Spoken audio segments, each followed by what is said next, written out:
વિદ્યાર્થી મિત્રો, મારી યુટ્યુબ ચેનલમાં તમારું હાર્દિક સ્વાગત છે.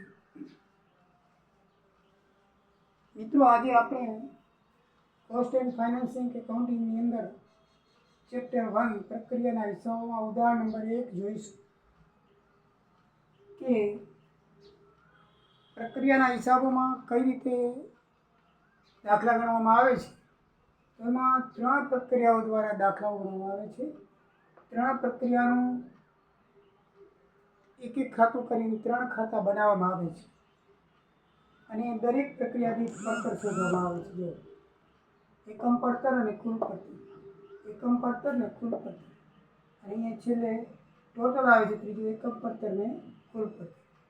એટલે દરેક પ્રક્રિયા દીઠ આપણે એકમ પડતર ને કુલ પડતર શોધવાની હોય છે. એકદમ ઇઝી અને સરળ દાખલો છે, કોઈ અઘરું નથી. એક વસ્તુ બનાવતા 3 પ્રક્રિયામાંથી પસાર થાય છે. માર્ચ દરમિયાન 2000 એકમનું ઉત્પાદન થાય છે. ઉત્પાદન શક્તિ 2000 છે. તેના ઉત્પાદન આંકડા નીચે મુજબ છે. પ્રક્રિયા 1, પ્રક્રિયા 2 અને પ્રક્રિયા 3. માલ સામાન કેટલો વપરાણો એના આંકડા આપ્યા છે. મજૂરી કેટલી થઈ એના આંકડા 3 પ્રક્રિયા આપ્યા છે. અને સીધા ખર્ચા કેટલા થયા એના આંકડા તમને આપ્યા છે. સીધા ખર્ચા એટલે પ્રત્યક્ષ ખર્ચા આપી દીધા છે. પરોક્ષ ખર્ચા 1200 થયા છે એમ દાખલામાં દીધેલું છે. એ 1200 કે છે કે મજૂરીના પ્રમાણમાં ફાળવવાના છે. ભાઈ 1200 રૂપિયા આપણે ફાળવવા હોય તો મજૂરી છે 2250 અને 1500. 2250 ને 1500 2 મીટર કાઢી નાખો એટલે 20, 25 ને 15, ત્રણે 5 વડે ભાગો એટલે 4, 5 ને 3 આવે. તો 4:5:3 1200 રૂપિયાની વેચવા પડે. કારણ કે આપણે ચોખ્ખું કીધું છે કે મજૂરીના પ્રમાણમાં 1200 રૂપિયા પરોક્ષ ખર્ચા તરીકે ફાળવવાના છે. આ 3 ખર્ચા તો આપી દીધા છે. આપણે લખવાના છે 4 ખર્ચા: માલ સામાન, મજૂરી, સીધા ખર્ચા અને પરોક્ષ ખર્ચા.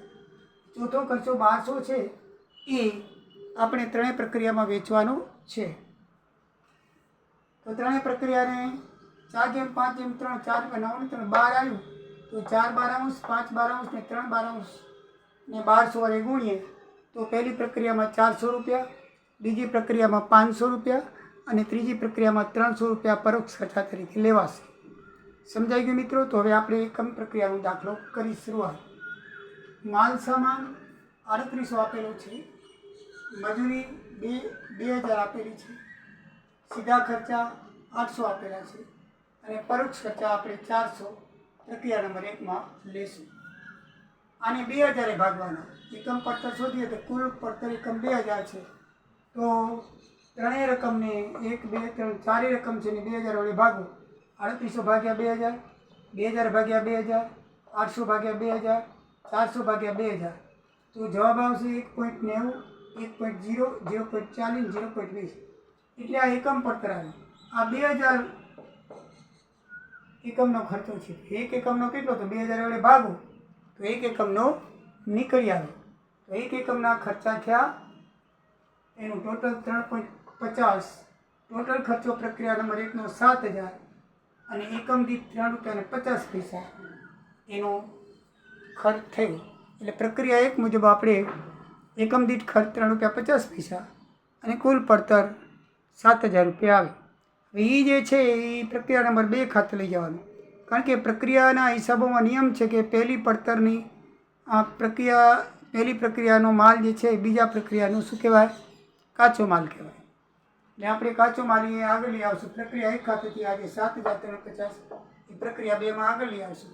બાકી પ્રક્રિયા 2ના 1200 રૂપિયા, માલ સામાન 2500 રૂપિયા, મજૂરી 1000 રૂપિયા, સીધા ખર્ચા અને પરોક્ષ ખર્ચા પ્રક્રિયા 2ના 500 આવશે. ટોટલ મારશો 12200.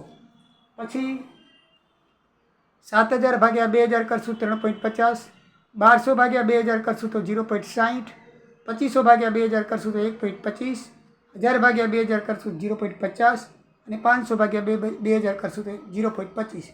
એટલે કે આ એકમ દીઠ આપણે પડતર શોધી. પ્રક્રિયા નંબર 2. તો પ્રક્રિયા નંબર 2નો ટોટલ ખર્ચો 12200. પ્રક્રિયા નંબરને એકમ પડતર 6.10 રૂપિયા. એ 12200 આપણે પ્રક્રિયા 3 નંબર ખાતે લઈ જશું. તો પ્રક્રિયા 3નો એ કાચો માલ બનશે. પ્રક્રિયા 3નો એટલે 2 ખાતેથી લઈ આવ્યા 12200 ને 6 10 આપણે લઈ આવ્યા. હવે પ્રક્રિયામાં 3ના જે ખર્ચા છે એ માલ સામાન છે 500, મજૂરી છે 1500, સીધા ખર્ચા છે 400 અને પરોક્ષ ખર્ચા આવ્યા છે એને ભાગે 300. ટોટલ મારશું મિત્રો કુલ ખર્ચાનું 14,900 અને એકમ પડતરનું ટોટલ મારશું તો ₹7.45. તો મિત્રો ત્રણેય પ્રક્રિયા પૂરી થઈ તો કુલ ખર્ચ છે 14,900 થયો અને એકમ પડતર ત્રીજા પ્રક્રિયાને અંતે ₹7.45 થયા. આ આપણો માલ તૈયાર થઈ ગયો. એટલે આ માલ તૈયાર કરવામાં આપણને ₹14,900 ખર્ચ થયો અને ₹7.45 એકમ દીઠ ખર્ચ થયો કહેવાય. તો આ રીતે મિત્રો આપણને આ દાખલો ગણવાનો છે. એકદમ ઇઝી છે. ખર્ચામાં બધા આપી દીધેલા છે, એને જે એકમ વડે ભાગવાથી એકમ દીઠ આવી જાય અને ટોટલ મારો એટલે ટોટલ પાછું બીજામાં લઈ જવાનું, બીજાનું ટોટલ ત્રીજામાં લઈ જવાનું અને આ રીતે ત્રણેય પ્રક્રિયા કરો દાખલો તમારો પતી જાય. એકદમ અને સરળ ને સીધો છે. મિત્રો આવજો. તમને જરૂરથી દાખલો ગમ્યો હશે. મારો વિડીયો પસંદ આવ્યો તો સબસ્ક્રાઈબ કરજો, તમારા મિત્રોને ફોરવર્ડ કરજો. જય સિયારામ, જય દ્વારિકાધીશ.